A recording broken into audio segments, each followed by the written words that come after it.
People always talk about going through the tunnel of love, which is like this big, wonderful swan that you get in. Like the tunnel of chaos is this goose, like a mad goose, that you sit in. The seats have like splinters in it. You know when you ride it, it's going to be painful, but you got to go through the tunnel of chaos to get to the tunnel of love. Hey everybody, welcome to the 10,000 Minute Podcast, Season 2. So much easier to say. It is, the experiment. Yeah. I mean, for you? For you. Thanks, guys. Yeah. So everybody, as you're listening or watching, when I start that thing, I'm trying to just maybe make Chris laugh. You're trying to knock it out of the park every time. Yeah. Let's just say what it is. Hold on. I'm starting again. Hey everybody, this is Tim Timmons, and you are listening to the 10,000 Minute Podcast. We're thankful that you listen. And Chris, what's your name? Hey guys, I'm Chris. Oh, you're so dumb. What's your name? Moy, hi. So I love being the host and one of the co-hosts about this. Delilah. But see, I don't know how to not be me. But no one's asking you I to feel not like be you. George, our producer, is looking at me like, be different. I don't think you're misreading it. Yeah, I think he's taking notes. Okie dokie. Ookie dookie. That's Spanish for whatever. How many times can Tim offend my language in a day? But you know what? Yeah, I guess that is your language. Yes. You know, guess? What do you mean you guess? It's my first language. I'm saying Costa Rican. Okay.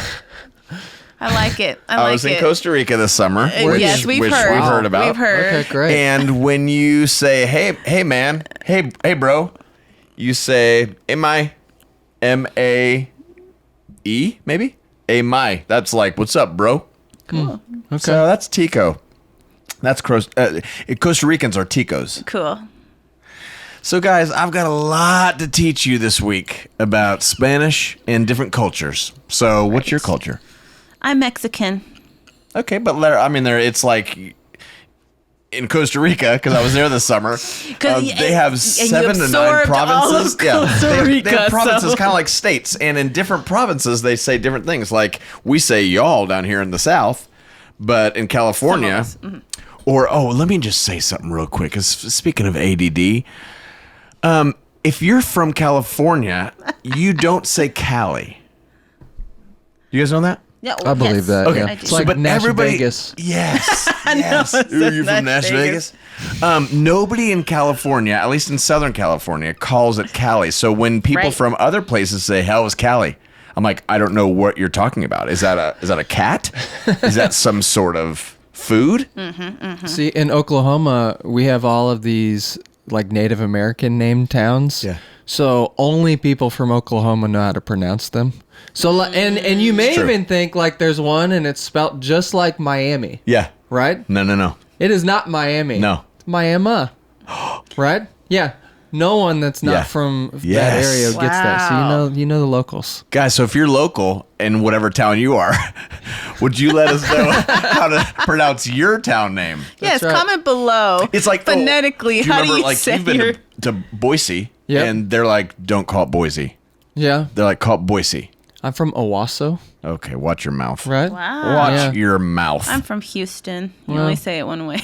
But in New York, it's Houston Street. Yeah, I know. See, that's what I'm saying. In Costa Rica, there are different provinces that say things differently. So as I'm trying to teach you Costa Rican, Tican, yes, or not, everybody, we got the Skit Guys this week, and this is really funny. So the Skit Guys, if you've not heard of the Skit Guys, you should have, and should have by now. They just had a movie come out. A huge movie. You saw it? I saw it, and then I lived it. Yeah. Yeah. It's called Family Camp. Oh, yeah. And you lived it? I did, yeah. Yeah, I don't want to give any spoilers away. right. Yeah. But they show up to this camp, and then they wind up having to, like, share accommodations And you with did another that? family. Literally, like, right after we saw this, we were going and doing this, like, family thing, and we show up, and we have to share accommodations with another group, and I was, like, on my phone trying to find a hotel. I was, like, doing all the things. Gosh. It was just like the movie. It worked out, though, just like the movie. Wow. Everybody's happy in the end. So, But no spoilers. No spoilers. Right. It's a Christian movie. What do you expect? Right. But it was good. It was good. I honestly, Yeah. and I'm not the Christian movie guy. That's true. You were not the audience. I thought it was pretty good. That's awesome. Yeah. So everybody, this episode is really great. Loved these two guys. I've known them for years, so it's fun to have them on the podcast, the Skit Guys. So it's Tommy Woodard and Eddie James. They were great. And enjoy. Hey everybody, Tim Timmons with the 10,000 Minute Podcast. Welcome. To my sweet left, we've got sweet Amoy Donice. That's me. Hi. Then we've got Chris Cleveland over here. Hey guys. And if you're listening on the podcast, you don't know where over here is, but I just pointed with my left arm to the left. We're watching a lot of basketball right now, so I feel like I should be a caller. Ooh, I like that. Commentator? Yeah. What is it, a caller? Color commentator. Color commentator. I said a Yeah. caller. Or a caller. It's gonna work out. Oh man. Long time listener, first time caller for basketball. I sure love the way they dribble. They do. Wow, look at that I love jersey. their costumes. Oh my gosh, this is so great. So to my hot right, Yeah. Hot right. we've got Tommy Woodard. Yes. I'm And so we've got glad you didn't say Woodward. There's Yeah. so many people, Thank you. even though it Thank says you. Woodard, Yeah. people No. are like, Tommy Woodward. Yeah, Tommy it's true. Woodward's I have in a the heart. house. Tommy Thank you. Woodward. I have a heart. And It's I an learned- Oklahoma thing. I guess it is. It's Yeah, gotta be. Woodward, Oklahoma. It is an Oklahoma thing. Yeah. You're Yeah. right. Yeah. That's usually where it happens. So thank you. That- BT Cups, thanks. That There's is a the town. dumbest comment. There's Oh, a town called Woodward, Oklahoma. Yeah. So people will say Tommy Woodward my whole life. When I graduated high school, my counselor, who I knew, pronounced my name, Thomas Woodward. Oh, man. And they say it still to this day. It's so funny. Hey, we got Eddie James and Tommy Woodward in here. Yeah, it's just so funny. It's like right there. Anyway, Well, I feel like you were trying to get your name in there, Eddie James. I don't Nicely Trying to done. plug it in a few Nicely done. times. All right. I'm out. Eddie James, Hi, guys. the dancer. The dancer. And James is obviously a Texas thing. It's really not. It's not. It's really not. Right. I feel like that could be a good bit. We just keep going. It's That's okay. so It's fine. Oklahoma. It's more Dutch, but that's Yeah. fine. It's okay. Is It's it okay. Dutch? Yeah, it's Dutch. Yeah. Are you Dutch? I'm not. Well, I think there's some heritage Is it in Dutch? Rumor Dutch. has Yeah. it. I didn't know that. Yeah.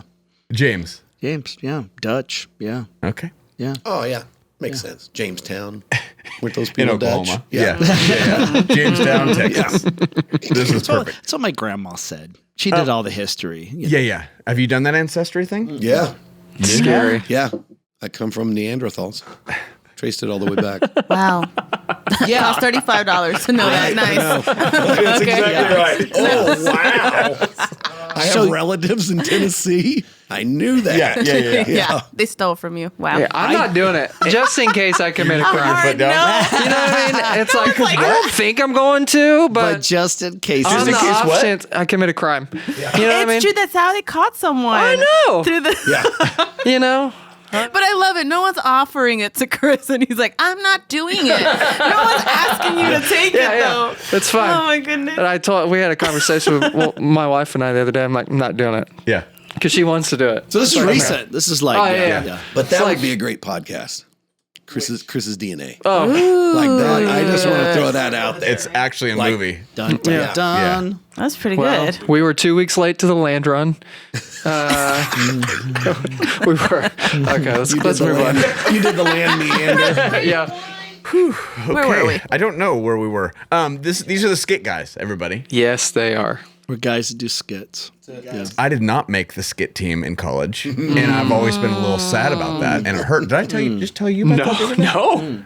It's one of the only things I've Like ever you auditioned for a skit team in college? I did. It was Show a us. skit troupe. No. Timmy, come on. True. I did. And everybody, he can call me Timmy because he knew me when I was Timmy. Tim, No, it's okay. Tim. Okay, You can do that. But yeah, I tried out for a team at Point Loma Nazarene University, the Point Loma Players. Point Loma Yeah. Oh, I'm sorry. It's probably a real thing still today. I'm sorry. I'm sorry. It just sounded so He funny. laughed so hard, Point dude. Loma players. Yes.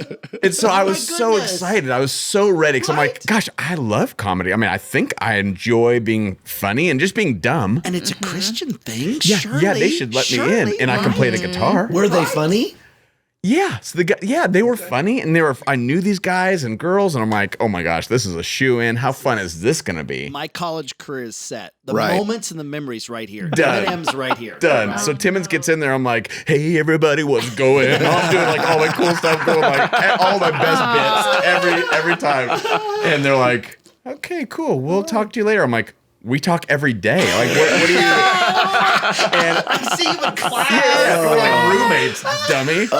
And I totally got denied. No. So I felt like today we'd talk about just grief again. Rejection. And rejection. What that does. Yeah, inside just your heart. in friends. So how friends hurt friends. And hurt friends hurt friends. Yeah. You know. It's a ripple effect of the friendship. So anyways, I thought we could do a little skit troupe stuff in here. Like Maybe some go. improv. Let's yeah, go. just some improv. Yeah. When I go. say cat, what do you think? Tack. See, I just reversed it. See. I'm not doing it. No, there's another thing Chris won't do. You think allergies? Okay. Yeah. Well, we've nailed this so far. You guys. So we met years ago through a gentleman that we don't love to say his name out loud of Douglas Fields. Well, if you say it 3 times, he appears. Doug Fields. So you guys just give us a little bit of what you do. So how long have you been doing this? You've been doing the Skit Guys for how many years? Yeah, so as Skit Guys for about over 25 years. Okay. Yeah. Wow. Yeah. So a little while. Been Okay. best friends since probably 1986. Wow. 6, yeah. So he was my best friend in 86, and then I started up in 86. Wow. Summer of the 80s. Summer of the 80s. Okay, where was that? How'd that happen? Edmond, Oklahoma. I stole his girlfriend. Yeah. Nice. That's how it all Jill. started. Jill. Stinking Jill. How'd that work out? Stinking Jill. They were in a musical called Annie Get Your Gun. Yeah. And Was she Annie? She was Annie. was. Yes, Jill was Yeah, Annie. she was Annie. And I played football, wasn't very good at it, but I would go from the football field to the cafeteria / auditorium. Cafetorium, right? Because every cafeteria, had a little stage. You played Buffalo Bill Cody, didn't you? I did play Buffalo Bill Cody. In that same play? Well, I did, but then I got kicked out because I was in the in the football team. I wasn't very good. It was more of a codependent thing. I wanted the guys, I wanted the football dudes, I wanted to get in good with them because it's Edmond, right? So I had to get in good with them in order to maybe just, to carve out my own path later. Yes, it really was. The football team costumes were cooler. Yes, a lot more hard work. Yeah. But I thought, because then if I get to high school, I'm going to be okay because the dudes, I'm good with the dudes. Right. Then I could do my own thing. Right. Yeah. Not get beat up. So it was kind of tricky back in Edmond, back in the day. So You had to play the game. So anyway, Jill, one day walking down the 9th grade hallway to her mother's car. We hold hands. I'd do the swoop in, grab her hand. This afternoon, she didn't grab my hand. Uh-oh. Yeah. Back started sweating. 9th grade insecurities are popping out. Yep. What's going on? Peripheral, looking down, try it again. Body language, just tight, right? Oh. I really remember that going, what is going on with Jill? So like, did you have a bad day? What's going on? And she says to me, Eddie, I think we need to talk. Oh, no. You all do that. No. But in 9th grade, It has a good ending. 9th grade, I I still feel tension. Right? Right? Boy, I kind of know. I'm a fixer. I'm a fixer. What year was this? 9th grade, 85. 1985? Yeah. Ooh, what a year. What a year. I mean, I know Ghostbusters just came out. Right, I mean, right. we're So going she to wants some, to talk about Yeah. Ghost. So, and I would be the ghost. Yeah. So she goes, I think we need to talk. And so let's talk. And then she said, I think I like somebody else. And she's only been in this freaking musical, for 2 months. Maybe. Seriously, guys. She's in love. Just hang in there. Yeah, it ends so good. Just hang in there. But I literally, no exaggeration, because that's normally what ministerial stories do. This is no exaggeration. I said to her, I can't do anything if you don't like me anymore, but please tell me it's not that sophomore that's in the musical. That Tommy guy. Yeah, that Tommy guy. That Tommy guy. Yeah. Wow. Yeah. Yeah. And what? But just divert. Yeah. What role did you play in? I played Chief Sitting Bull. Yeah, Chief City Bull. I don't think anyone does any You're Gun anymore. Oh, they do. Oh, they do. They do. Annie, get your gun. Like it's so politically incorrect. Yeah. Yeah. Like, Like, I don't So think you were can a do that villain anymore. in the real world and in the play. No, he's not a villain. He's a good guy. Okay. He's a good guy in the play. Right. I was a Happy good ending. guy. I'm still in it. Okay. No, So Moy's Moy- on the wrong side. so Moy- she's on Team Eddie. I knew that She was gonna said, happen. I said, please tell me it's not that Tommy guy. Yeah. And Jill said, it is that Tommy guy. 100%.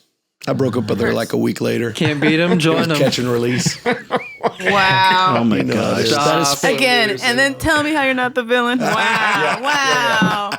Poor Jill. I wonder where she's at now. Jill broke up with her. Like, yeah. She Seriously. means him. With him. She loved Jesus and figured us both. No, right. That's fake news. Once Jill was out of the picture, we became best friends. We did. It was Jill. Jill was the issue. do know when you were leaving, I helped you clean out your room at some point. Your childhood bedroom. Oh, this is a great Were story. you moving? How does that relationship start? Huh? How did that relationship start? Like you were just the total douche that comes in. 100%. Yeah. Yeah. And we And then- became buddies. Yeah. I think we both were. I think we both were. We both were. I mean, you kind of attract what you are, right? In this story, Eddie is the devoted boyfriend, all right? Right.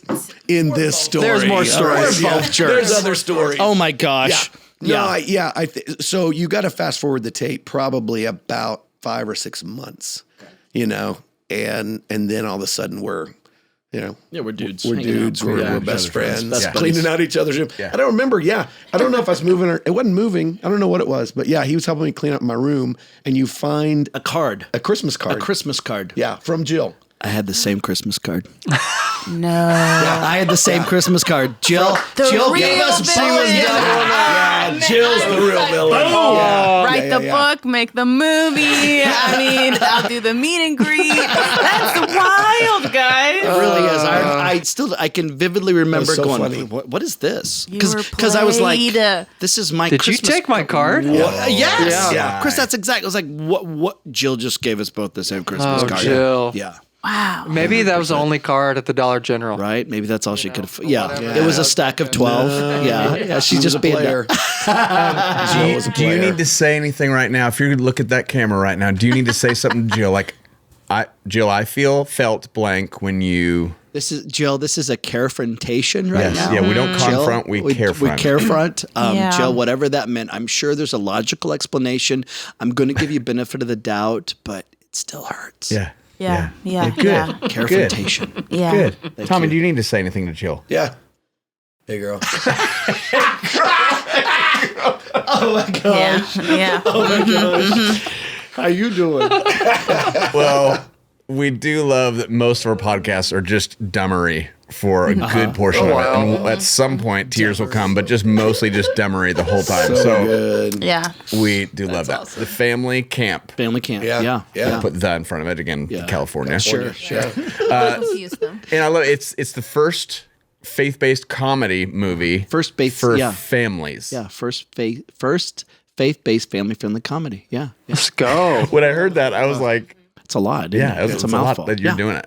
Yeah, we are. Yeah. They've been dramas. The ones that have been in theaters have been dramas. And depending on what you think of them, but they've been dramas. Yeah. So we are not doing that. Yeah. And the onus was on us to try to make it family friendly, to make people laugh. Yeah. You still got to point people to God. We try to do that in not a heavy-handed way. We're not feel like there's just a hammer, or not like, here's the deal. In the 80s, Jill. well, Joe, when he invited me to church and I said yes to Christ and all that stuff, it really was this thing. We started doing skits in youth group, and this was an 80s skit. Every skit in the 80s, you had to get to Jesus very quickly because it was really like, why are you doing a skit? Wasting our time. I don't know what Point Loma Players was like in the Well, 90s nor or do I, whatever, apparently. right? It's all a mystery. But this would have been We a know typical, what they're not like. right? You were would've been ahead of your time. Thank you. But this would have been a typical skit. Hey, Joe, you seemed really sad at school today. I was very sad at school today. You need Jesus. Thank you. First Like, rum. that was Yeah, it. that was it. That was it. No matter what the setting was, no matter what the scenario was. Hey, Dad, you seem really sad. You're drinking a lot. I drink a lot. You need Jesus. that was a skit. Yeah. You just switch it up to whatever the scenario is. And then this at the end. End scene. Scene. Scene. And some of the faith-based movies could be the same way in a little ways. Like you get to Jesus very quickly. Why? Because we have to, right? The only person that preaches in family camp is the preacher. Yeah. Yeah. There's no preaching at the audience. I mean, these are just like, they're funny, but they're real flawed people living out life. That's cool. I think it's encouraging. Yeah. Love that. So people go check that out. We've already seen it. Do you guys want to start in on our notes? Oh, good. We've got just editing notes. That's awesome, guys. Yeah, please. Let's do There's this. times for revisions. Yeah. It's not final yet, right? It's not locked. Go ahead. We can pull it from the theaters and give them another I copy. thought so. Well, we've got a couple cameras. Yeah. We get that in the music world when just dumb humans and friends would go, this isn't like mixed or mastered yet, right? You're like, no, fantastic. it's not. It's not. It can, but it's like going out to radio that day, Yeah, last week. Yeah. And then it's the question, what did you hear that gave it away that it wasn't this? Your vocals, it wasn't out there. Yeah. It's I'm totally changed. doing the vocals, redoing the vocals. Those are demo vocals levels. Okay, so we did not see it. I just saw a few of the clips from it. Looks awesome. So I'm excited to see it, and I trust you guys. Thanks. We're excited Yeah, about because it. I know Thank that you would. I hope, and then if it is cheesy, I won't say anything to you about it. Please do. Please just text. No. Just an Just the emoji word of cheese. cheesy. Yeah, that'd be so Your good. guys' We'll know. cheese filter is really wonderful. So I'm excited to see this. Thanks. We're excited about it. Really proud of it. Yeah. Good. Like, it's scary. It's like having a baby. Totally. You're like, seems healthy. Well, they think it's pretty, Yeah. Yeah. We'll see.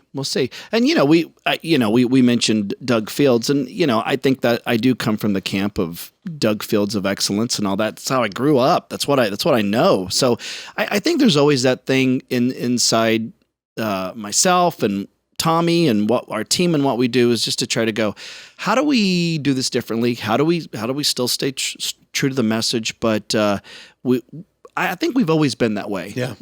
We're really still doing what we did in high school. Those two kids in high school, like we looked at the skid books in high school, and really, I don't think there was this articulate, conversation of, well, we don't talk this way. This isn't us. Yeah. Why would we do this? Why would we perform this? But we just pivoted and we just started doing stealing stuff from Saturday Night Live and trying to make it Christian, right? That's really hard. Really hard to do. Really hard to do. Christian. But that's what we did back in the 80s was just let's steal stuff from Saturday Night Live and go to churches for gas money and chicken dinner. Yeah. And this feels right. This feels real. Yeah. And we can convey things as far as scripture is concerned through this, but not through that. Yeah. And God love them. Thank you for, we get to ride their coattails. So I think that's what we're trying to still do to this day. Yeah. You know what I mean? Like, You okay, guys are so here's this good. and here's that. You're So you're effective kind. with that You're kind. Thank you. through the years. I mean, when I mention your name anywhere, everybody's like, "Oh, those guys." Yeah, I remember this, and people remember like specific skits that you've done. So, or sketches. Do you prefer to call them sketches? Oh gosh, no. They're skits. Okay. Yeah. Scenes. We've had conversations with other drama people that are offended that we call them skits. Right. Yeah. We're like a name. I start quoting Shakespeare. Well, once again, Jill, if you're out there, the way that you have called it scenes and skits. Okay. Strike that. Hey, girl. We wanted to kind of hit two things with you. I mean, you guys also have a ton of books out there, and you've got a bunch of crap out there. So go where? You go to Skit Guys. I love you. Almost got a spit take. Almost got a spit take. That's so great. Can we quote you? Skit Guys have a bunch of crap out there. You got Tim Timmons. Howard Timmons. Howard Timmons, Tom Tommins. Yeah. No, that Tom Thomas wouldn't be saying that. I'd be like, okay, let's go. Well, come on.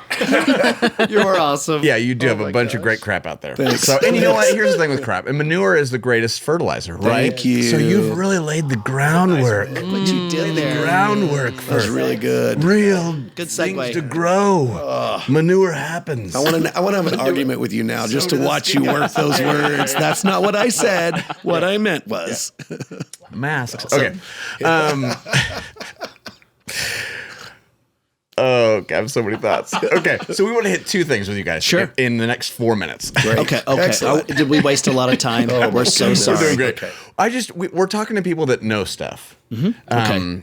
And people that have a lot of experience in things. So we're all about, the 10,000 minutes. There are 10,080 minutes in a week. 80 of those minutes are spent in some church gathering, which is wonderful, can be wonderful. Yeah. But there are 10,000 other minutes until we gather again. Not what do you do for God in those 10,000 minutes, but how do we just join Jesus in what he's already doing in life, in real life? I think we've all had so many conversations with people that when they talk about God and Jesus, it's just not in real life. Like somehow it's in this utopian Christian thing that you go, nope, I don't think it works like that. I'm sure it does from the front as we're giving this message. And what you guys do with your skits is you're really putting this stuff into real life, which is so beautiful. But I wanted to get into friendship with you, and I know you have a book on friendship. Great. And just on your friendship. But like, so I wanted to get in that and just into humor, because I think you understand both these things, and we're just always trying to figure out how do we do these things with Jesus. So in your friendship, what have been some of the things that you guys have learned, and as you're going around life and meeting people, what are things you learn about friendship? It's a lot. I'm sure there's a better way I could ask that. You know, you mentioned our book. We wrote a book called Smells Like Bacon. Yep. And we have been friends for over 30 years. We acknowledge that's not normal, like, because it's not that we're Facebook friends. Like, we're real life, living together. Well, we don't live together, but doing life together, meeting up constantly, working together, ministering together. Like, that's a lot of time to spend with your friends. So what we've realized is over those 30 plus years, apparently we figured out how to do it, you know? And so there's a lot of stuff in there. What does intentional friendship look like? Yeah.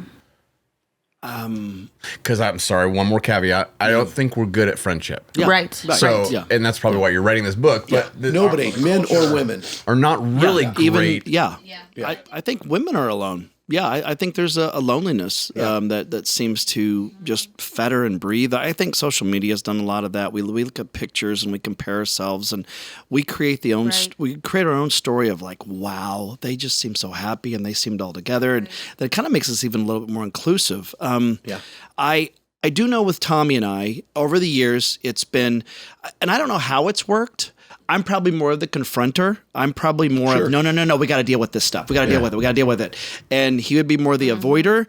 And then I think, then it flips and it flips and it flips, and the only thing that we get to say, the reason why we get to work things out is because we're together this long, right? So in that relationship, there have been things that have come up like, there would be a mantra for us is we never leave a man behind. So like you're never going to see one of it. Like I will not leave this room until he leaves this room. Like I would just not go out and get in my car. Like however that works, whether in front of 1,000 people or 4, whatever, we're going to go together. Right. We never talk about each other behind our back. Like you will never hear a joke being said that isn't derogatory or anything. Like we're going to talk things out. Scripture says you don't stab a person in the back, you stab them in the front. You're going to talk about hard stuff. Yeah. Like there will be some place and somebody will say, hey, let's do this to Ed when he comes in, and it may be the funniest thing ever. And I may think that would be hilarious, but I go, no, because the joke is not worth the friendship. And those jokes that, and if you may have that kind of relationship with somebody, it's a value to us for him to never second guess me and for me to never second guess him. Good. So you got to protect it. We have something that we call the, Eddie's so great at this. I hate it, but it's really helped us a ton, and that's called the tunnel of chaos.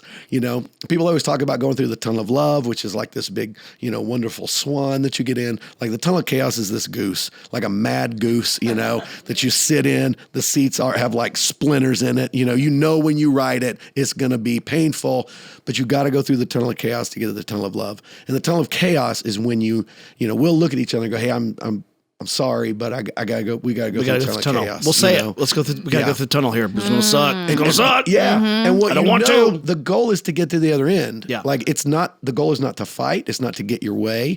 It's to deal with the chaos in the friendship so that you can get to the other end and go through the tunnel of love. You talk about the enneagram. I'm a 3, so I'm very driven, very goal oriented, very see the future. Let's go.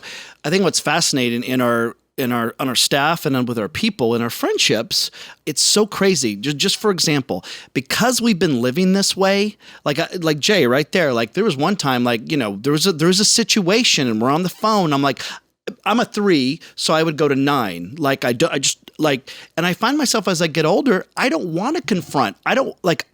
no, I'm done. I'm done. Right. And he's the guy going, no. We're going through the tunnel. So, I'm like, no, I don't want to. And like 5 years ago, I would love to go through the tunnel. Yes, let's go through the tunnel. Let's do this. And now I'm like, I'm hanging up. No, you're not. Why? What happened that kind of pulled you back from, what'd you get to that made you kind of want to pull back a little? Tim, I think it's like 30 years of just saddleback to this, like, I think I've always been, because I'm a 3, there was something beautiful about you're just around all these machines of ministry, right? And I loved it. Like, I could sit here and talk to you about product and what Rick did, what Doug did. I could sit like that wave right there. That's my whole life right there. Of catch another wave, go, product. Like I could, that's my whole life. And so I'm 51 years old now, and I'm like, oh God, like, that's a lot of dancing. That's a lot of doing the dance to get a hug. That's a lot of, hey, look at me, aren't I pretty? Which I'm not, right? So you kind of just like, no. Like, but I think it's beautiful. I love that we do that. But on our movie, because we are all on the set for those 25 days, because we all know, and for sometimes it's like, hey, let's not do that.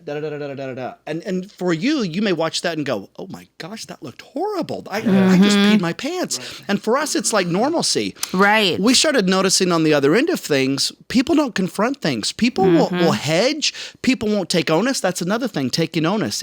An apology is very simple. An apology is like, I'm sorry I did this. You're not apologizing for everything, but we take onus for our crap. Our team takes onus. We notice that other people don't. Well, that was their, blame it, defend it, defer it. Right. So anyway, long question, you can add to it, but like, I just named like 5 things that we literally live out of our lives daily. Those are a part of our infrastructure. A lot of those seem like practices you had to figure out. And to be able to do that with each other, what kind of things did you have to figure out for yourself? Like, how self-aware do you have to be to know, like, oh, I've got to apologize for my crap here, or even notice when it's you, or be okay when someone calls it out in you.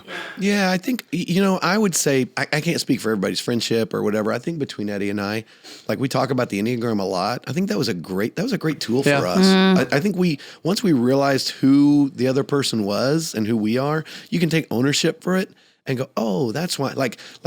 I'm a 9, so everything. This isn't my wife and I's relationship. 3 and 9. 3 and 9. Yeah. And so I'll leave here and go, everything I said didn't matter. But at the same hand, we can look back at our relationship and we'd get somewhere. The plane would land and something wouldn't be going right, and Eddie'd be like, oh, this makes me so mad, and I'm just look at this schedule. Look what they did. We're here. We're right before intermission. This sucks. This isn't going to be good. What? Don't they know? Don't they know? We can't do this. This isn't an excellence. I would have no feelings about it. I would probably be like, But what he heard, he didn't hear, he heard, you're right, it is, it stinks, And so, like, as we've learned that about it, he looks back at it, we look back at it and we realize I had no feelings. I didn't know if that was right or wrong because I don't even know what I want, And so I think learning about each other helps a ton. Even when you're going into the tunnel of chaos, like, I've learned, I don't like going to the tunnel of chaos because I'm afraid I'm going to ruin the relationship, Right. And so once I learned that, I go, there's going to be times I have to say, let's go into the tunnel of chaos, and be good with it. So I see the value in it now because I understand myself a little bit more. So I think there's a real key to self-awareness. I think that's 100%. Super important. Yeah. And most people live most of their lives so unaware of who they really are. So is there a practice? That's a great question. And we, at 10,000 Minutes, we're always looking for practices, things we get to join Jesus in. So is there a practice to that you did or fell into or stumbled into? Oh, I think like at some point, and Eddie mentioned Jay. Jay's the one who introduced me to the Enneagram. Jay is a gentleman in the room right now. Really good looking gentleman. Jay Halbert. Killing it over there. Jay Halbert. Doing amazing. A lot of the books you've read. A lot of the books you've read in life were mostly his published by him. No, but he introduced me to, Richard Rohr's discussions on the Enneagram, went through all of those, and then we went through all of them. I think that was a big deal, like learning that, not learning the pop culture Enneagram, that says, look at me, I'm a 7, so I get to do this, I don't do that because I'm a 4. Right. You're such a 5. Right. I mean, the whole idea behind the Enneagram is identifying your go-to sin and going, I can't live out of that, And so like for me as a 9, when I feel like the sky is falling, I know I'm going into 6. Now I tell myself the sky's not falling, the relationship's not ending, and I got to power through. And I realize that if I'm in a healthy place, I'm going into 3. I realize my words matter, you know? So I think it's for all of that. It's like learning that about yourself. So I for me, it would be that. Eddie was way more and still is way more self-aware than I am and probably more than I ever will be, you know? Right. I mean, before we learned anything about Enneagram, Eddie's read more books to try and make himself a better person than I'll ever look at in a store, you know? So I think that's huge though. It's beautiful. Yeah, I You remember. did not talk to you. Said great things. Thanks. Thank you. Appreciate that. You acknowledged him. You heard him. You listened to him. I see you. That's good. I remember before we read the Enneagram, with our staff, it really was the thing. I'm like, hey guys, we need to blah blah blah blah blah blah blah blah blah. We need to you know, and then he punches up with a joke. You know, and then like this was before the Enneagram, and I look back and I go, oh my goodness, what I must have put him through. But like this was 2015, and I said, this is the year of Tommy. This is your year. This is the year of Tommy. You don't get to be the good uncle, and I'm the mean dad.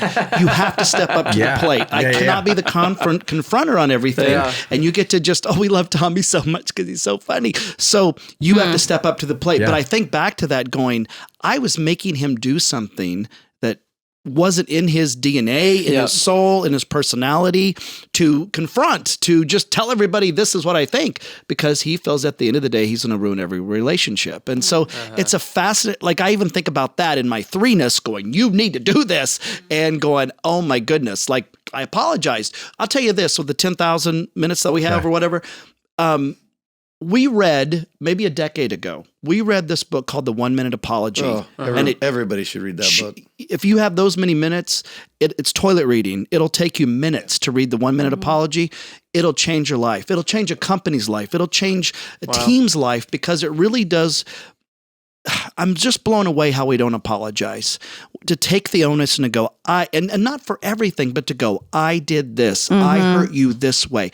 That's on me. You know, we'll joke. We'll always say, onus on me, onus on me. Yeah. But there's truth to that. Onus on me on this. And that, but I think that makes you a better person. What's the bottom line of that book? Take ownership. Take ownership. Don't apologize for everything, but take ownership of what you did in this relationship. And hopefully you're going to find friendships and relationships that'll receive it, accept the accept whatever their part is as well, and you both move on together, and that's freeing. Right. Yeah, and then an apology should always cost you something. Like to apologize to someone, there is a cost to it, and you just have to acknowledge that. Meaning, we throw away apologies. Hey, sorry about that, and I move on. Right? Well, that didn't cost me anything. Those were just words. You know, apology cost me. It cost me taking responsibility.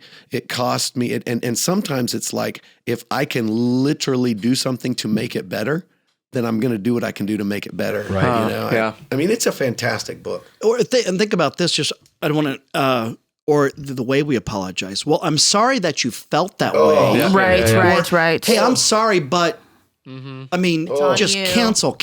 I'm like, you feel like nothing. Why did I bring it up? Oh, I feel like such a fool.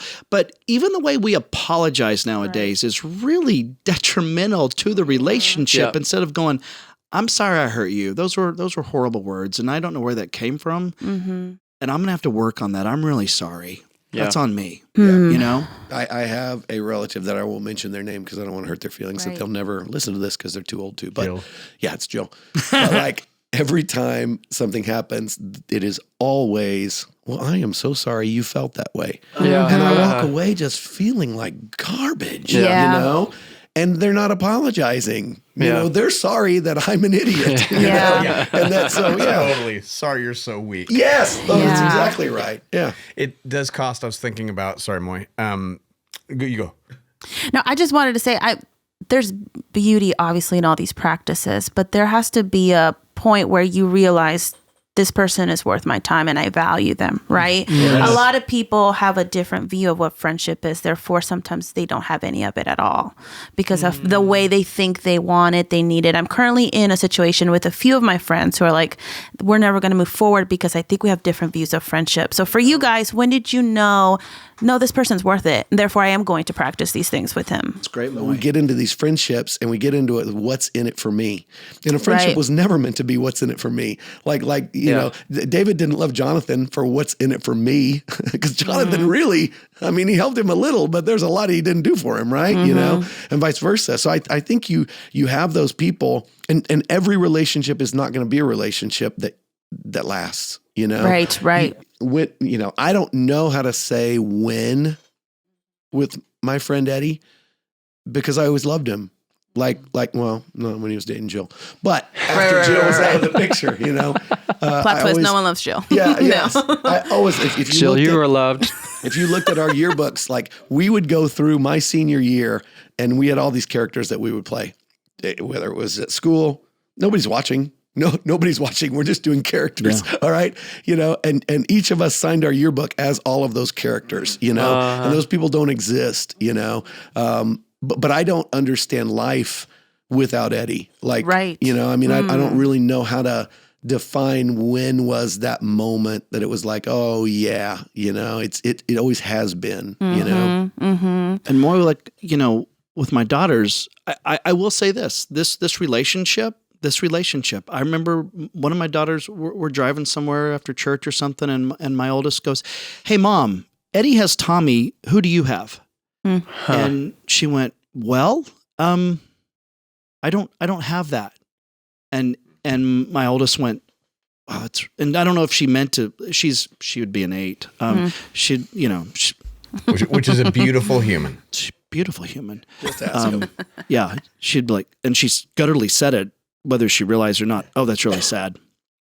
You know, and it is. You know, I also think this friendship and relationship, like my oldest, you know, oh my gosh, look at the beauty of this. I want that. And so I've watched my oldest too go through a lot of friendships to try to automatically attain this. Find it, And I have to keep telling her, "Sweetheart, it's the seesaw. It's the up and down. You're in some of these relationships, more like what you may be experiencing, you're the one going up, and you're the one pushing down. You're the one using your legs, and you're using your whole body on the seesaw. And they're just talking, and they're just letting you do all the work. And it's not a seesaw. It's not a seesaw of friendship.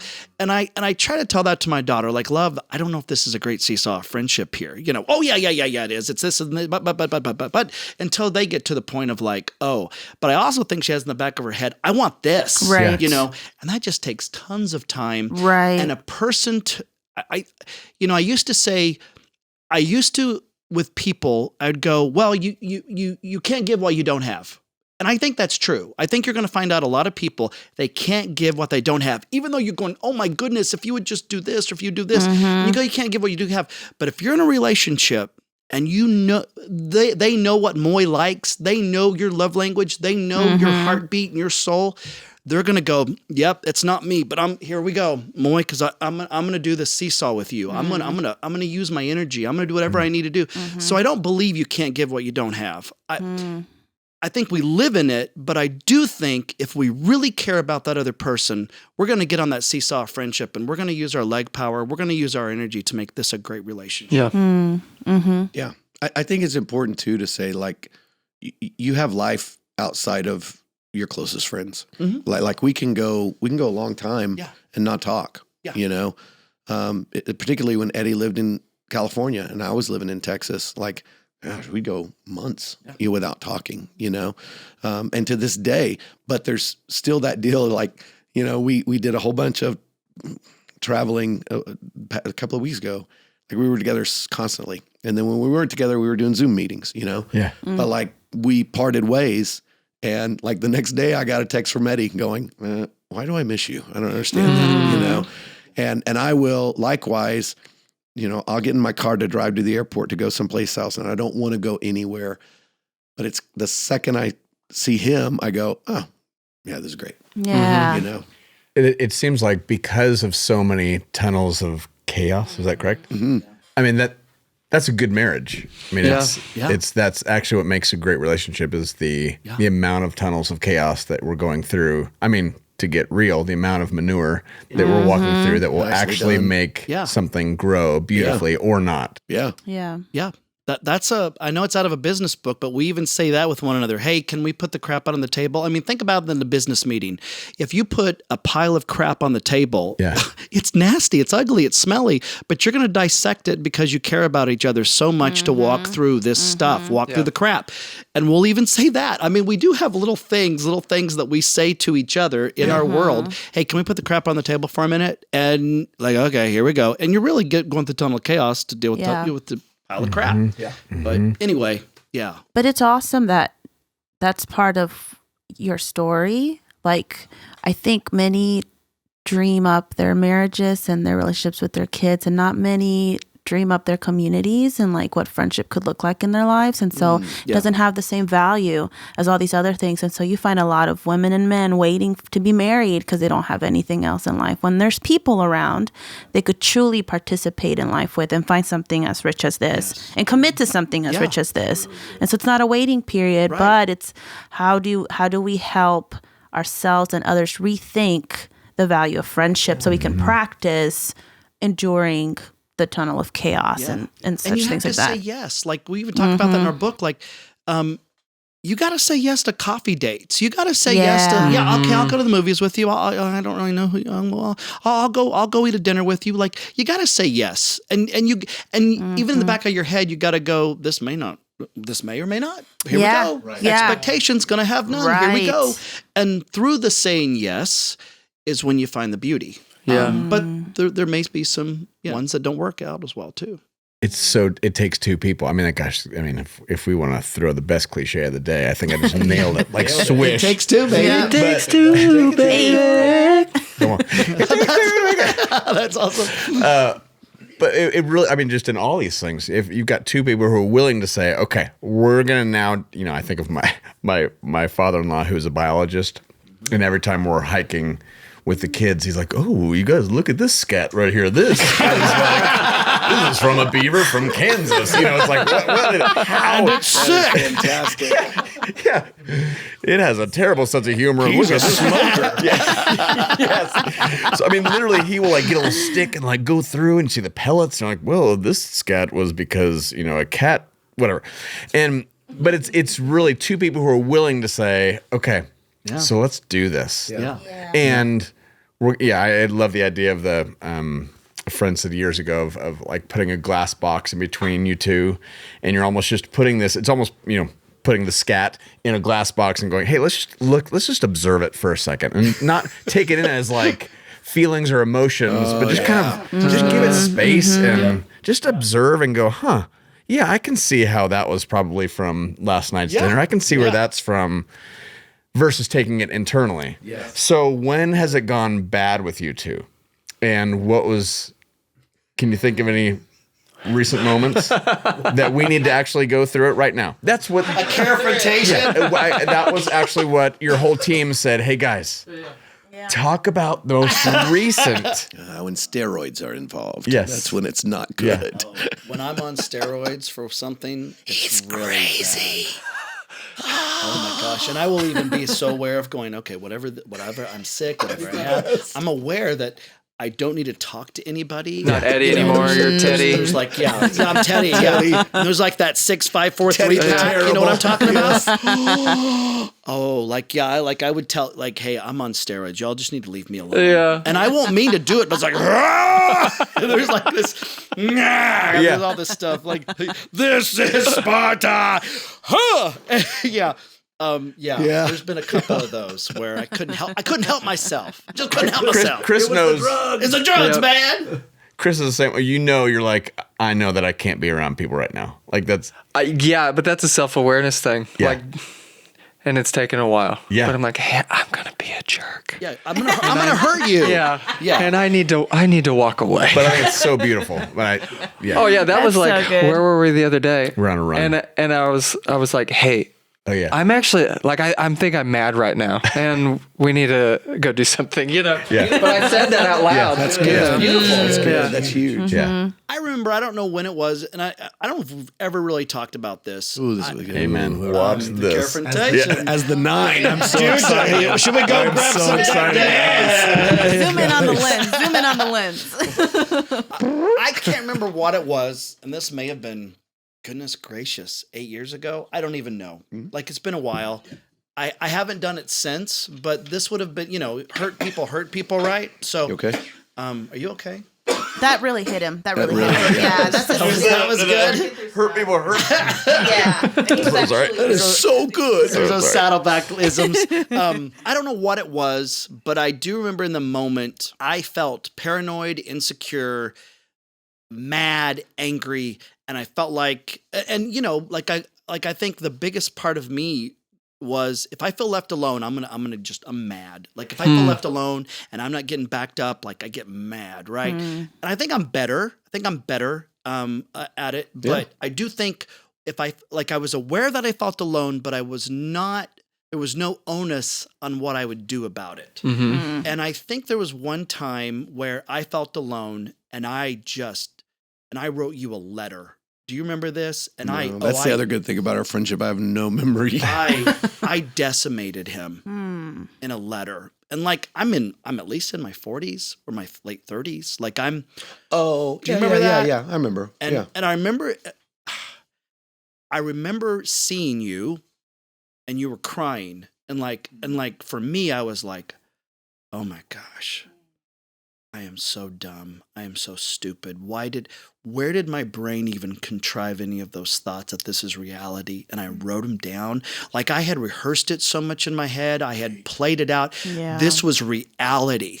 And then I saw his hurt and I could go, oh gosh, I was so far off. I was off. I was off. I was on some little dirt trail that had no truth to it whatsoever. And I thought, he has every right to leave me. He has every right to leave this friendship because nobody should do that to another person. I have never done it since. I had that option. You had that option. But but when I hear him say that, he said that earlier, and it really boink for whatever that was, if it's a Holy Spirit moment or whatever. But I do remember that. And I've never done it since because there was just something inside me going, no, I should never do that to anybody. Wow. No one deserves that much decimation to who they are. There's nothing inside me that warrants that. And so I was really blown away that he, or our friendship wouldn't have been fractured or fissured, or it would have been less than, or we're just going to kind of limp along now and do our skits and see you later. But it didn't. Yeah. Anyway. Yeah, I think, and that's very kind of you to bring that up. I totally forgot about it, but now I can hold it against you. But, Hey, Jill. But hey, girl. But I think but there's also truth. Like when he kept talking about he felt alone, like I know one of my weaknesses is, and I know it's the 9 in me of not wanting to confront anything, like, and not knowing, is that right? But I should always have his back, and that's one of the things that I've had to learn is to have his back, or if I can't have his back, at least tell him why I don't think I can have his back, and that's going through the tunnel of chaos, I mean, yeah, but he also, in talking about that, another thing we talk about is you've got to give benefit of the doubt. Yeah. One of the greatest struggles in friendship is that you don't give that person the benefit of the doubt. At some point, and step back and go, wait a second, what am I thinking? Like, that's not them. Yeah. Well, it's what he was just saying about coming up with his own, going down a whole path, like literally going on a whole path in Yosemite. That was not even truth at all. Right. Anger allows you to write the end of the chapter. Anger, they say whenever you get angry, it's the endorphins that releases is just like watching porn. So it's a hit. And if you like anger, you're going to like that. Like, so for me, anger controlled things. Anger made me powerful. There was force. There was weight, whether you believe it or not. Like, just stay away from that. You're gonna kind of go under it, right? Anger allows you to write the end of the chapter. And most of the times that chapter should never have been written, and it was wrong. But if for some reason you were right, what happens is not like you feel Right. peace. It's positive reinforcement. Your to that. anger is Yeah. like, aha, I told you they were like that. I told you, I told you, I told you. So it's just this negative loop that you just stay in. Yeah. Anyway, it's right in the end of the chapter. We used to, when we would travel, when he was struggling with anger, like I guess I'm an optimist, you know. I call him Ronald Reagan a lot. That's Okay, what I Ronald say. Reagan. Okay, I'd Ronald. be like, I bet it's going to be fine. All And right, he'd always Ronald. be like, okay, Reagan, you know. And I'm like, I guess I shouldn't be positive. I don't know what to do. Anyway. Well, this is the best marriage podcast we've had so far. I mean, For real, this sounds like a book plug, so please forgive me. The book we wrote, it's a great marriage book. Yeah. Nobody's looking for a marriage book from 2 6 months. You know, but it really is. But it really is. I mean, it's like there are things in us that if I see with me and my wife, I go, well, I don't do that. It's stupid. I don't do that with Tommy. Why are we doing this? Right. Because I know this is what works. Why are we not even going there? Why are we not? So, but yeah, these things that we've talked about are So good. It's how we live life yeah. and do life. So is the way out of the path of non-truth, imagining of a story, like you're going down this path going, oh, I think he's thinking all these things and he's feeling all these things. Is the way out of that to do what you said, which is to assume good motives? Oh, I think it's both assuming good motives and asking questions. Yeah. You know, I mean, we will, there's occasional times that either one of us will go, hey, I got to ask you a paranoid question. You know? A paranoid question. Yeah, that's a great, That's I good. like that, actually. That's Can I ask you a good. paranoid question? And it just goes, I'm Yeah. insecure Same. about Yeah, this. that's right. I hope I'm wrong. Yeah. I've written the end of the chapters on some things. good. Can I That's can I ask you a paranoid question? Yeah. Yeah. I You're love 100% that. right. Yeah. Yeah, that's huge. You know, I mean, we in the world we live in, we don't assume the best of other people. We do write the end of the chapter. You know, Eddie mentioned earlier about social media. We believe what we don't know about others based on what we do know about us. Which is just never healthy. All of those things just can destroy friendships. And so the key is just to talk about it, get it out there, and assume the best of each other. I think we do that. I think if either one of us does the other one wrong, and we've both done it. Yeah. We've both done the other guy wrong multiple times in this friendship. If either one of us have done that, I think we've gotten at least to the point where we go, I know he didn't mean to. That would never have been his. That never would have been his intention. Yeah. And then you got to talk about it. Right.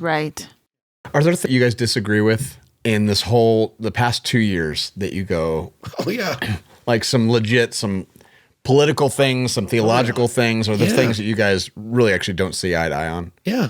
Yeah. We're not on the same page on a lot of things, but they don't matter. Yeah. So how have you gotten through that? Or what's a good practice? Sometimes good and sometimes bad. Yeah. We've probably ribbed each other on some of them more than we should have, and other times I think we both realized it doesn't matter. Yeah. Yeah. I've learned to keep my mouth shut more, which is hard for me because then I think, well, the justice in me is like, well, I'm not speaking truth. I'm not dealing with things. Right. We're not getting to the bottom of things. We're not putting the crap on the table. But I also go, is this really something I need to? Is this what is this within me that really wants to battle with this? Because there's going to be other things. There's just we're humans, So is this the one? Is this the one that I want to throw up So right good. now? Anyway. Yeah, I think we should all be resisting the tribalism that's overtaking our world right now. If I feel like I'm falling into a tribe, I sure should be questioning what I'm believing and thinking about things. Yeah. Because it's killing us. Who's discipling you into that? Yeah. Yeah, that's exactly right. Guys, there's some really good stuff there. Yeah. We're gonna keep a little bit of it. Hey, do whatever you need to do. Just Whatever you need to do. It's not you. It's the budget cuts. It's us. It's not you. It's a 5-minute podcast. Do we have a It'll be budget? the best. So No, thanks for letting us talk a little bit. I like too. that. Yeah. It was awesome. we want to do things This that are encourages helpful. our friendship. I think everybody also knows you guys are funny, and they know all the things that you show them, right? And so this, like, for being someone who's seen you guys for a long time, as we were talking about before this aired, like Falls Creek 01, maybe, is how far we go back. It's cool to see the reality behind all of it, which is really nice. Yeah. Thank you. Speaking of reality and ask hats, I'm wearing my Ask Me hat You are. because I think it's a really funny bit. Yeah, that's good. You know what I mean? That was his audition, but hat. yeah. It's your ass cat. I am the ass cat of the room. So ask me. yeah. I'm a volunteer hat. Yeah. It's good. Isn't that a great bit? It's I think good. it's hilarious. Nobody else thinks it's funny. Oh my god, It really is. So a friend made me this Ask Me hat. I'm a volunteer. It's fantastic. That may have gotten you into Point Lone Players. Oh no, well, I obviously think they did that's not be. maybe what got him out of Exactly. that. That was the audition right there. That was the audition. Okay, you guys, picture yourselves. You've got a red hat. It says "Ask Me" on it. You're a volunteer. Okay, we're gonna do just quick round questions. Great. Okay, and this is for both you go yahoos. I did text Fields and Josh Griffin just to give me stupid things, but they didn't really help that much. Except for we did have They're Rick Warren busy. and Johnny Carson. Johnny Carson on, and Fantastic. apparently you have a really great bit about that. Eddie James? Do I talk about that? I don't know. He just told me. Okay, I'll go quick. So, 22 years old. Yeah. I gave my testimony in church. This was Yeah. when Saddleback moved over to the land, when we Okay. had the land. I was engaged once, and Yeah. it ended. And so I'm talking about Not Jill. not Jill, no. So I was talking about the hurt and the da-da-da-da-da. And when I mentioned her, the sound system went, wow. And so, when everyone jumped, and I did an ad lib, and I said, is she in the room? Everyone laughs. Everyone laughs. And then, And she was. and no, she wasn't. she was the best. long You look gone. back, she's at the soundboard. Long gone. And so Doug Fields, who's, every time Rick didn't want to preach, Doug's up to Yeah. bat, right? Yeah, yeah. I mean, Doug's amazing, Yeah. right? Doug's funny, all of it. So I'm in the back of the tent with Rick, and Doug is right there. And this is like 1992. And Rick says, I don't know if I should say this. You can cut it out. Do whatever you want. Anyway, it's a great story. It's a great story. So Rick says, oh my goodness, that was so great what you just did there with that ad lib. That was amazing. There's only 3 people in the world that can do that. Me, you, and Johnny Carson. But Fields is sitting right there. He's like, Doug Fields like right there. Oh my gosh, I The love king of it. I mean, just like, and for me, I'm 22 years old going, I guess so. Yeah, I never thought about me and Johnny Carson. Oh my gosh, Yeah. what a club. Yeah. Doug, can you get me some coffee? Doug, cream, 2 sugars.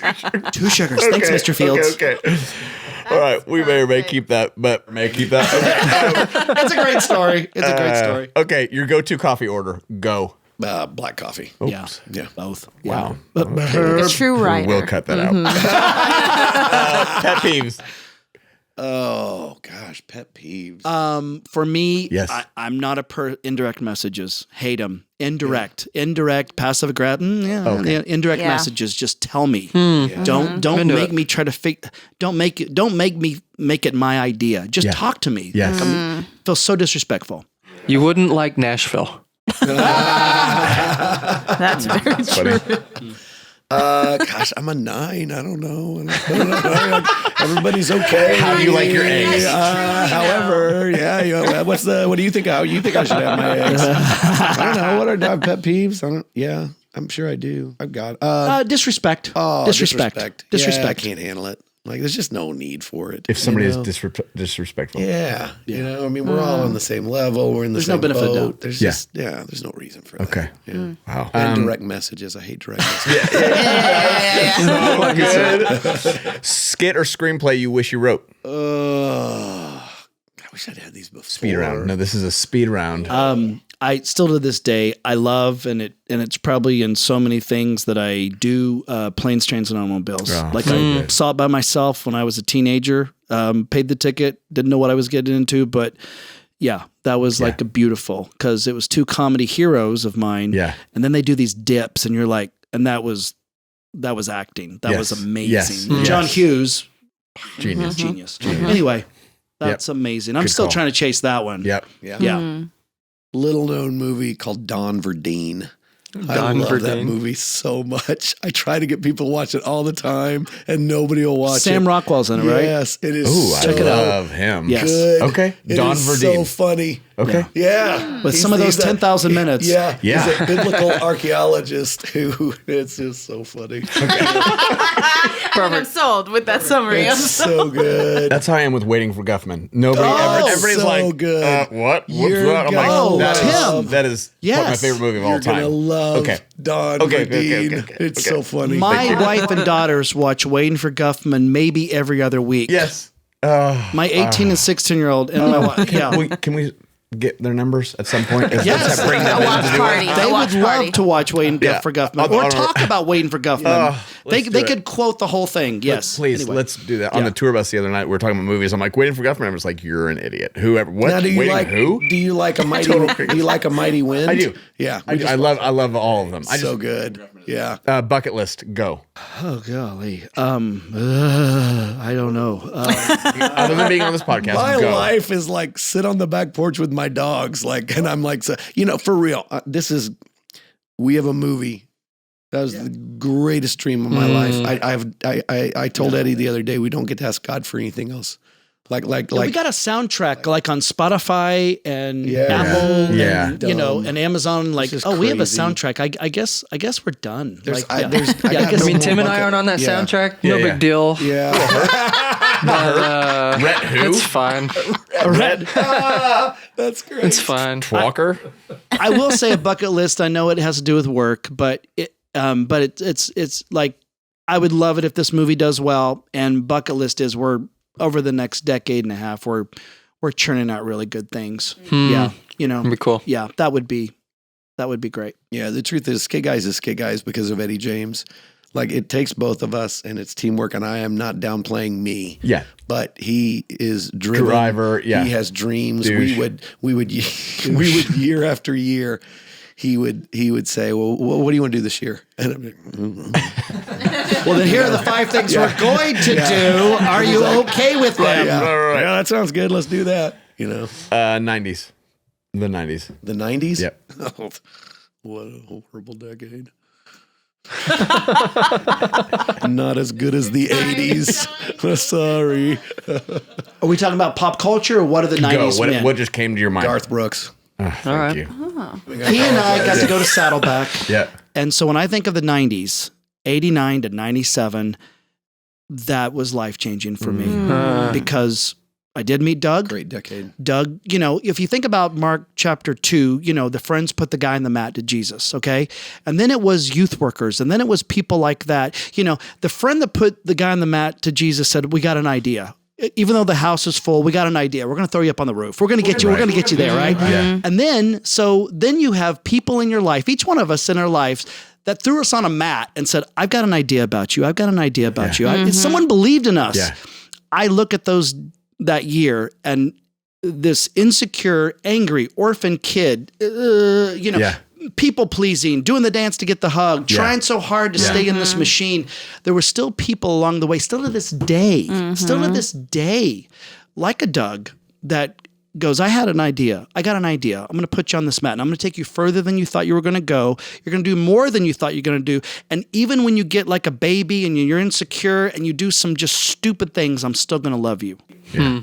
And so that's what the 90s are to me. They changed my life. Wow. Yeah. Swish. You said Garth Brooks, man. Oh, you know what? For real, I was a youth pastor in the 90s at a small church in Texas. And some of the greatest ministry of my life took place during that time. Mm-hmm. I think about the individual ministries, the pain, the sorrow, the suffering, the excitement, the joy. I know those were great years. They really were. In the 90s, into the 90s, we started. Rick Warren would have me do a skit. And it was usually calling a Thursday night.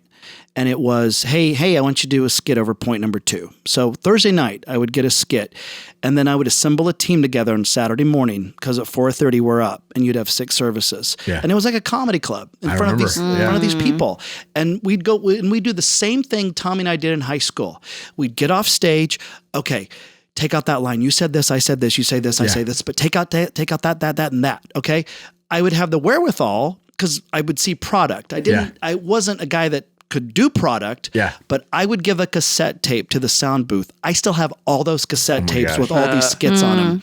And a lot of those skits, when I moved back to Texas, it was like, here's all these cassettes. Can we turn them into 2-man things? Yeah. And we did. Yeah.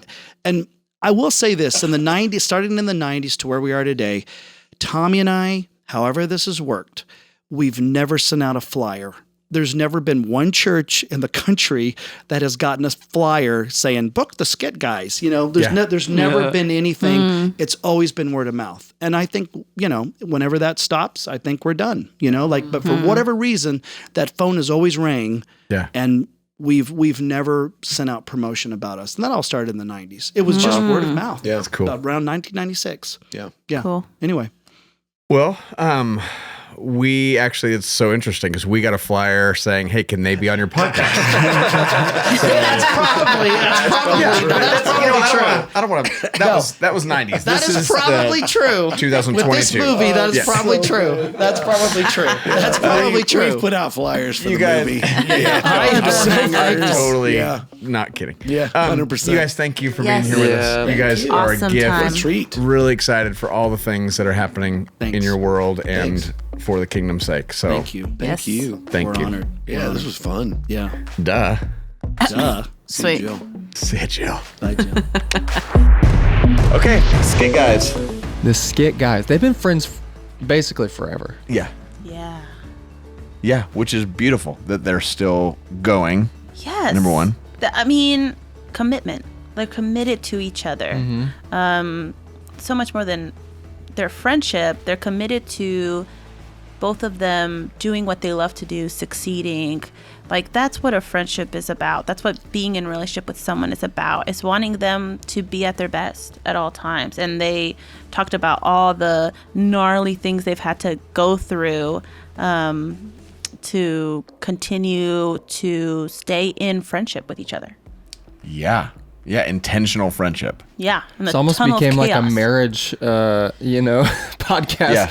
But it really is like covenant relationship with each other. And it's interesting because we got into like how to apologize and Yep, some of yep. that. And so it was interesting to see how they've kind of learned some of those things that old CT taught us. Carol Timmons. Yeah. I was Not actual CT from Yeah. season 1. Yeah. But man, I was just soaking it in because one, I don't have a friend that's like a lifelong friend. My wife does, and I'm a little jealous of it. But I think it's incredible to be able to stay in that commitment like they've done. Yeah. The anger stuff. So how anger can fuel false narratives, I think is what. He said it could end a chapter. Yes. That's so powerful. It could end something that Yeah. maybe didn't need to end, didn't need to finish that way. I thought that was really good. Whew, and there's so much that can end chapters. I mean, we could just go into that for a bit on things of chapters that have been ended Yep. when maybe they didn't need to be ended. I mean, even in this whole past pandemic season and all the things, Yeah. how many relationships maybe didn't need to be ended? How many chapters, I should say, didn't need to be ended? Yep. And maybe there are times also, I guess there are actually times when seasons are okay to be ended and chapters are okay to be Right. ended. It's just doing it in a beautiful way. And I think it's about, he talks about taking ownership of your flaws and your things. But I think it's about valuing what you have with people over winning a fight, over being right, over whatever it might be. I think there's like a very vulnerable moment in the episode where he's talking to Tommy about that letter he wrote. Yes. Oh, wow. And Tommy's like, oh, I remember that time. He doesn't dig into it. He lets him just kind of almost re-apologize for it. Yeah. So there's this rethinking of, I'm committed to you so much more than I'm committed to never looking bad. Yeah, or being right. Yeah, being the better friend or whatever that might be. And that translates into any kind of, relationship you might have with people, your family, your communities. But it's about, we're doing this for us. It's an us mentality so much more than I'm trying to save my image or do the right thing. Yeah. It's interesting. I just thought about this, but it reminded me because after the podcast was over, we sat out here and talked for like, I don't know, an hour or something. And it made me think of like the Mandisa podcast of like, they've developed this thing within themselves to lean into relationships. And you could see that not just when the mics were on, but like when we were just hanging out and like, digging into your life, and I'm talking to Tommy and just getting to know each other, and like, but real conversation. That doesn't happen very often. Yeah. But it's become kind of innate in those guys. Right. They've practiced that They've so practiced long. it so much that it's Yeah. become natural to do with other people. So good. So good.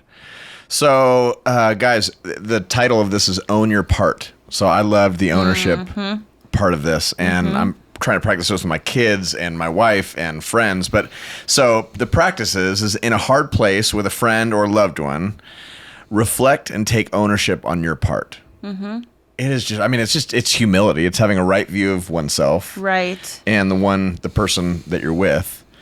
Gosh, that is so big. So if you try that and practice that this week, would you let us know how that goes? Yeah. Comment below. Check us out on social media. Sometimes we have lives on Fridays. Yeah. You can come through and let us know how these practices are going or what you're learning. Yes. Or questions that you have about this or other topics that you think that are kind of related to this that you want to hear more about. And, there are people that you're like, ooh, would you please interview this person? Because I'm so curious about what they'd say about this. So, again, the whole idea with 10,000 Minutes is how do we practice joining Jesus in the midst of these things? So we're practicing joining Jesus in our ownership of our things, not with shame, saying I'm the worst, but it's like, yeah, I did that. I totally did that. And so if you want to go back to Carol's, my mom's whole episode on apology, might be great too. So guys, thank you for listening. And if you are, let's see, Alexa K, we've got Alicia S. Thank you for jumping on and being part of our supporting team. So financially supporting us, you can go to 10,000minutes.com and there's a place that says donate, and you can donate monthly or one time. It's kind of, we are totally funded by you. So thank you. And you can like, subscribe, share, tickle. the The poke button always bothered me. Why are people poking? Yeah. What does that mean? It's like waving hi, but it's poking. Stop. It's hurtful. Okay. Own your part. Yeah. Own your part. That's Don't not poke me. Yeah. Own your poke. You know what I'm saying? Okay. Okay, now I crossed the line. You did. Okay, I'm this is so where we surprised. cut Criticism when you go. it. Okay, I tried one joke. I just learned something. He can't do it when he's laughing. Try it. Well, which one? Poking.